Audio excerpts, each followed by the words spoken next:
दोस्तों, आज की कहानी में हम सब देखेंगे एक भेड़ किस तरह से अपने बीवी का मौत का बदला लेता है और साथ में अपने बच्चों को दुश्मन से आजाद करके अपने साथ लेकर जाता है। तो चलिए कहानी शुरू करते हैं। कहानी की शुरुआत में हम आइसलैंड में हो रही बर्फबारी को देखते हैं, जिस दौरान घोड़ों का एक ग्रुप अपने घर की तरफ जाने वाला होता है। तभी अचानक कोई क्रीचर घोड़ों के पास आने लगता है, जिससे सभी घोड़े बहुत डर जाते हैं और वहां से भागने लगते हैं। इसके बाद वह क्रीचर भेड़ों के फार्म में आता है, जिसके आने से एक भेड़ अचानक से गहरी सांस लेकर बेहोश हो जाती है और क्रीचर वहां से चला जाता है। दरअसल यह फार्म इंगवार और मारिया नाम के पति पत्नी का था, जो कि आइसलैंड के पहाड़ों में शांति से रहते थे, लेकिन उनके बच्चे नहीं थे, इसलिए वह बहुत अकेला महसूस करते थे। खैर, दोनों अपना फैमिली चलाने के लिए भेड़ों की देखभाल के साथ साथ सब्जियों की खेती करने का काम करते थे। दरअसल यह जगह शहर से काफी दूर थी, जिसके कारण कोई भी आदमी वहां नहीं आता था और दोनों फार्म में काम करके अपना टाइम पास करते थे।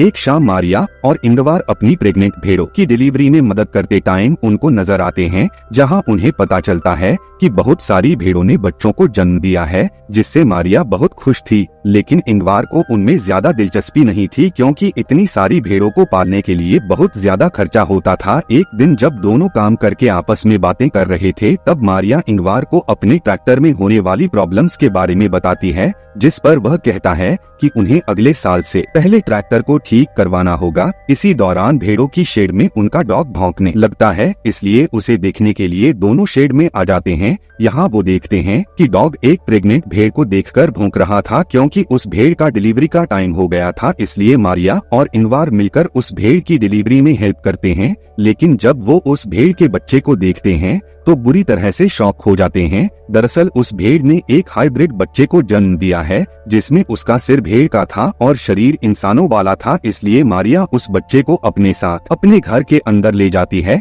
इसके बाद दोनों मिलकर उस बच्चे की देखभाल करने लगते हैं। अब क्योंकि उनका कोई बच्चा नहीं था, इसलिए वह उसे ही अपना बच्चा समझने लगते हैं और उसे बहुत प्यार करते हैं। साथ ही वह उसका नाम अड़ा रखते हैं और उसे इंसानों की तरह ट्रीट करते हैं। इसके अलावा इंगवार उसके लिए एक बेबी काट ले आता है और उसे बेडरूम के अंदर रख देता है, ताकि अड़ा हमेशा उनके साथ रहे। कुछ दिन बीतने के बाद हम देखते हैं कि अड़ा की असली माँ, जो कि एक भेड़, अपने बच्चे को आवाज लगाकर बुला रही होती है, लेकिन मारिया उसे उसका बच्चा वापस नहीं करती है। इसके बाद इंगवार देखता है कि मारिया अड़ा को अपने बच्चे की तरह गोद में लेकर खिला रही है। यह सब देखकर इंगवार बहुत इमोशनल हो जाता है और रोने लगता है। लेकिन हाइब्रिड भेड़ के आने से दोनों की जिंदगी में खुशियां आ चुकी थी, इसलिए इंगवार बहुत खुश होता है। एक दिन जब इंगवार ट्रैक्टर को ठीक करने की कोशिश करता है, तब उसका डॉग उसे खेत की ओर इशारा करके कुछ दिखाने की कोशिश करता है, लेकिन इंगवार को कुछ समझ नहीं आता, इसलिए वो उसे इग्नोर कर देता है।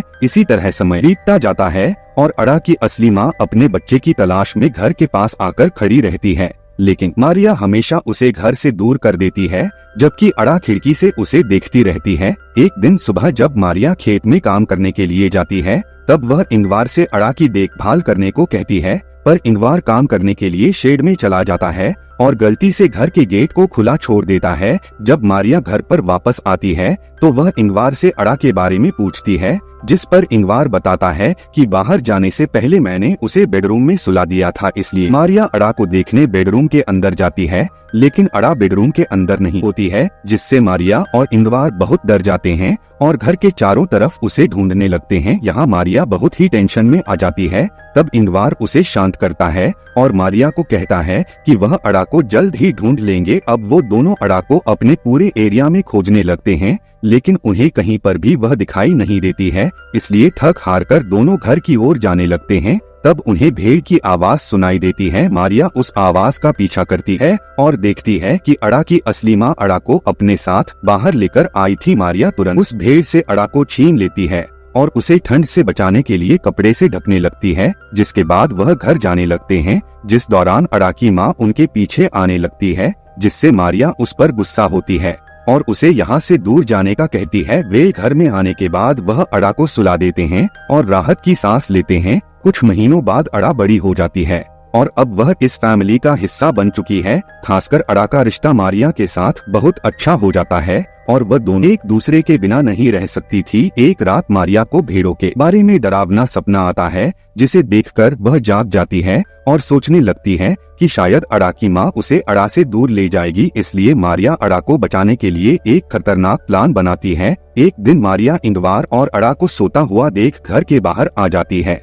और अड़ा की माँ को शूट करके मार डालती है। इसके बाद मारिया ने उस भेड़ को वहीं पर दफना देती है। तभी इंगवार का भाई पीटर मारिया का सभी कारनामा देख लेता है। दरअसल पीटर शहर में रहता था और छोटे मोटे क्राइम करके कुछ पैसा कमाता था, लेकिन कुछ कारणों से पीटर का सभी साथी पीटर को इंगवार के यहाँ छोड़कर चले गए थे। खैर, पीटर भेड़ों की शेड में जाकर सो जाता है। जब पीटर की आंख खुलती है तो उनको अड़ा नजर आता है, लेकिन अड़ा बहुत जल्द वहाँ से गायब हो जाती है। तब पीटर को लगता है कि शायद उसने कोई सपना देखा था। सुबह होने पर पीटर इंगवार से मिलता है। पीटर को देखकर इंगवार बहुत खुश होता है, क्योंकि पीटर काफी समय के बाद यहाँ आया था। इसके बाद इंगवार पीटर को घर के अंदर लाता है और मारिया के साथ मिलकर नाश्ता बनाने को कहता है। जब सभी लोग नाश्ता करने के लिए बैठते हैं तब वहाँ अड़ा भी आ जाती है। यहाँ मारिया अड़ा को पीटर से मिलाती है, लेकिन पीटर अड़ा को देखकर थोड़ा परेशान हो जाता है और किसी से कुछ भी नहीं कहता है। कुछ समय बाद अड़ा और मारिया एक साथ समय बिताते हुए नहा रही होती हैं। इस दौरान इंगवार और पीटर घर को पेंट कर रहे होते हैं। तभी पीटर घर के अंदर जाता है और मारिया को अड़ा के साथ नहाते हुए देखता है। जब इंगवार घर में आता है तब पीटर उससे पूछता है कि आखिर यहाँ क्या चल रहा है, जिस पर इंगवार उससे सिर्फ इतना कहता है कि उनका परिवार बहुत खुश है। रात में मारिया अड़ा को पीटर के पास लाती है और अड़ा को अपने अंकल पीटर से गुड नाइट कहने का बोलती है। तब पीटर एक बार फिर इंगवार से अड़ा के बारे में बात करने की कोशिश करता है, जिस पर इंगवार कहता है कि वह इस बारे में बात करना नहीं चाहता है। साथ ही वह पीटर से कहता है कि तुम यहाँ जब तक चाहो तब तक रह सकते हो, लेकिन तुम हमारे पर्सनल लाइफ में कोई भी इंटरफेयर नहीं करोगे। यहाँ मारिया इंगवार से पूछती है कि आखिर पीटर यहाँ कितने दिनों तक रुकने वाला है। दरअसल पीटर मारिया के साथ फ्लर्ट करता था और उसे हमेशा गंदी नजरों से देखा करता था, इसलिए वह चाहती थी कि पीटर जल्द से जल्द यहाँ से चला जाए। खैर, इंगवार मारिया को कहता है कि पीटर यहाँ कुछ दिन रहेगा, क्योंकि वह अक्सर उन लोगों से बचने के लिए यहाँ आता है जिनको उसे पैसे चुकाने होते हैं। अगली सुबह तीनों मिलकर खेत में आलू लगा रहे होते हैं और उनका डॉग अड़ा की देखभाल कर रहा होता है, लेकिन अड़ा उस डॉग को डरा देती है। दूसरी तरफ तीनों एक ब्रेक लेते हैं, जिस दौरान पीटर मारिया से फ्लर्ट करने लगता है, लेकिन मारिया पीटर को इग्नोर कर देती है।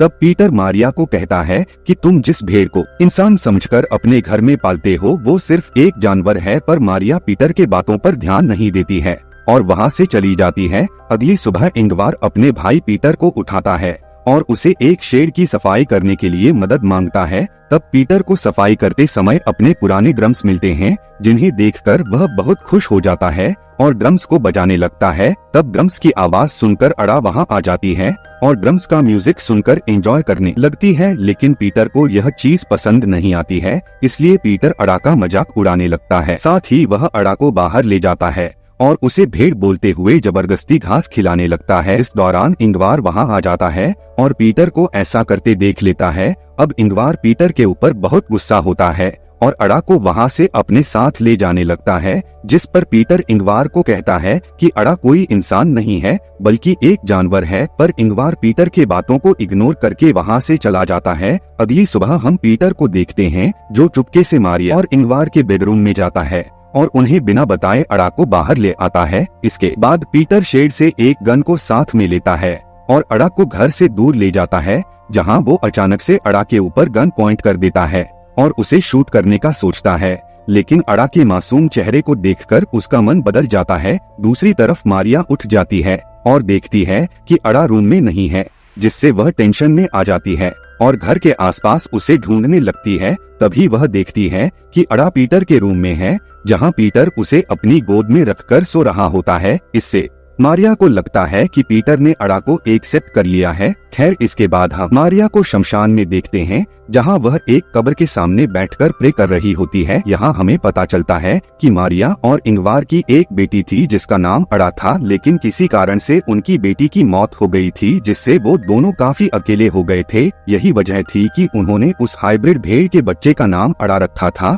और वह उसे अपनी बेटी के रूप में देखने लगे थे। यहाँ इंगवार अड़ा को कहानियाँ सुनाता है, जिस दौरान उसे अपनी मरी हुई बेटी की याद आती है, जिससे वो बहुत इमोशन हो जाता है। तब मारिया उसके पास आती है और उसे शांत करने लगती है। असल में इंगवार और मारिया अपनी बेटी की मौत का जिम्मेदार खुद को मानते थे, जिससे दोनों के बीच में काफी दूरियां भी हो गई थी। लेकिन जब से उन्हें अड़ा मिली थी, तब से इंगवार और मारिया के बीच दूरियां खत्म होने लगी है। अब पीटर भी अड़ा को पसंद करने लगा है और पीटर अड़ा को अक्सर घुमाने के लिए बाहर ले जाता है, जो देखकर इंगवार और मारिया बहुत खुश होते हैं और उन्हें अच्छा लगता है क्योंकि पीटर ने अड़ा को अपना लिया है। एक दिन पीटर अड़ा को अपने साथ मछली पकड़ने के लिए ले जाता है। तब पीटर अड़ा को अपने और इंगवार के बचपन के बारे में बताता है, लेकिन जब पीटर और अड़ा घर की तरफ वापस जाते हैं, तब रास्ते में उनका ट्रैक्टर खराब हो जाता है। अब पीटर ट्रैक्टर को ठीक करने लगता है, पर उसे समझ नहीं आता है कि आखिर ट्रैक्टर में क्या प्रॉब्लम है। इसलिए पीटर ट्रैक्टर को वहीं छोड़कर अड़ा को साथ लेकर घर आ जाता है। अब सभी लोग मिलकर डिनर करने के बाद टीवी में एक गेम देखते हैं, लेकिन उनकी टीम हार जाती है, जिससे उनका मूड खराब हो जाता है। इसलिए मारिया सबको खुश करने के लिए टीवी में पीटर के एक पुराने म्यूजिक वीडियो को चला देती है, जिससे सबका मूड अच्छा हो जाता है और वह डांस करने लगते हैं। यहाँ सभी एक साथ एंजॉय करते हैं और ड्रिंक करते हैं। इसी बीच अड़ा सबको बिना बताए घर के बाहर आ जाती है, जहाँ अड़ा उसी क्रीचर को देख लेती है जो कि कहानी की शुरुआत में फार्म में आया था। इस क्रीचर को देखकर अड़ा घर की तरफ भागती है और शेड में जाकर अपने आप को मिरर में देखने लगती है। दरअसल अड़ा के मन में यह सवाल चल रहा था कि वह अपने माता पिता मारिया और इंगवार की तरह क्यों नहीं दिखती है। अब अड़ा को शक भी होने लगा था कि वो दोनों उसके असली माता पिता नहीं हैं। खैर इधर इंगवार नशे में होने के कारण जमीन पर गिर जाता है, जिससे पीटर उसे बेडरूम में ले जाता है। तभी अड़ा भी वहाँ आ जाती है और इंगवार के साथ सोने लगती है, लेकिन अभी भी अड़ा उसी क्रीचर के बारे में सोच रही थी जिसे उसने थोड़ी देर पहले ही देखा था। इसी बीच पीटर मारिया के पास आता है और मारिया को टच करते हुए फ्लर्ट करने की कोशिश करते हैं, जिस पर मारिया पीटर को रोकती है और दोबारा ऐसी हरकत करने से मना करती है। तब पीटर उसे ब्लैकमेल करता है कि मुझे पता है तुमने अड़ा की असली माँ को मार दिया है और अगर तुमने मेरी बात नहीं मानी तो मैं अड़ा को सब कुछ बता दूंगा। इसलिए मारिया को मजबूरी में आकर पीटर की बात माननी पड़ती है, लेकिन किसी तरह वो पीटर को एक रूम में बंद कर देती है। तब पीटर चिल्लाते हुए उससे गेट खोलने को कहता है, लेकिन मारिया उसे इग्नोर करके वहाँ से चली जाती है। अगली सुबह मारिया पीटर के पास आती है और पीटर को अपने घर से चले जाने की रिक्वेस्ट करती है, जिसके लिए पीटर मान जाता है और वो उसे बस स्टॉप पर छोड़ने के लिए चली जाती है। इसी बीच इंगवार भी उठ जाता है और मारिया और पीटर को ढूंढने लगता है, लेकिन जब इंगवार को कोई नहीं मिलते तब वह अड़ा के साथ अकेले ही नाश्ता करता है और फिर उसके साथ ट्रैक्टर को लेने चला जाता है। यहाँ मारिया पीटर को ड्रॉप करके उसे बताती है कि अड़ा उनके लिए एक गॉड गिफ्ट है, जिसकी मदद से वह दोबारा अपनी अच्छी जिंदगी की शुरुआत कर सकेंगे। मारिया पीटर से नाराज होने के बावजूद भी उसे कुछ पैसे देती है और फिर अपने घर की ओर निकल जाती है। इसी बीच इंगवार अड़ा को बताता है कि अगर वह घर का रास्ता भूल जाए तो वह घर कैसे पहुंच सकती है। इंगवार और अड़ा दोनों ट्रैक्टर के पास आते हैं। अब इंगवार ट्रैक्टर को सही करने लगता है, लेकिन वो ट्रैक्टर की प्रॉब्लम को सही नहीं कर पाता है, इसलिए इंगवार अड़ा के साथ वापस घर जाने लगता है। यहाँ मारिया भी घर पर आ चुकी थी। मारिया सोचती है कि अब वह और इंगवार अड़ा के साथ शांति से रह सकेंगे, लेकिन उसे घर में कहीं भी इंगवार और अड़ा दिखाई नहीं देते हैं। इसके बाद अचानक उसे गोली चलने की आवाज सुनाई देती है, जिससे मारिया बहुत डर जाती है और जल्दी से फार्म की ओर भागने लगती है। यहाँ फार्म में हम देखते हैं कि क्रीचर ने इंगवार को गर्दन में गोली मारकर उसे मार दिया है। यह क्रीचर भी अड़ा की तरह आधा इंसान और आधा भेड़ होता है, जिससे हमें पता चलता है कि यह अड़ा का असली पिता है। दरअसल क्रीचर को देखने के बाद से ही अड़ा को अपने माता पिता पर शक होने लगा था। खैर जो भी हो, अब वो क्रीचर अड़ा का हाथ पकड़कर उसे अपने साथ ले जाने लगता है। तब अड़ा इंगवार के पास जाने के लिए अपने हाथ को उस क्रीचर से छुड़ाने लगती है, पर वह क्रीचर उसे पकड़कर ले जाता है और अड़ा रोते हुए क्रीचर को देखती रहती है। जल्द ही मारिया वहाँ आ जाती है और इंगवार को मरा हुआ देखकर बुरी तरह रोने लगती है। अब मारिया पूरी तरह से टूट चुकी थी और वह एकदम से अकेली हो गई थी, क्योंकि ना तो उसके पास अड़ा है और न ही उसके पास इंगवार जिंदा है। इसी के साथ इस कहानी यहीं पर खत्म हो जाती है। अगर आपको ये कहानी पसंद आता है तो मेरे चैनल को प्लीज सब्सक्राइब कर लीजिए। मिलते हैं अगले वीडियो में।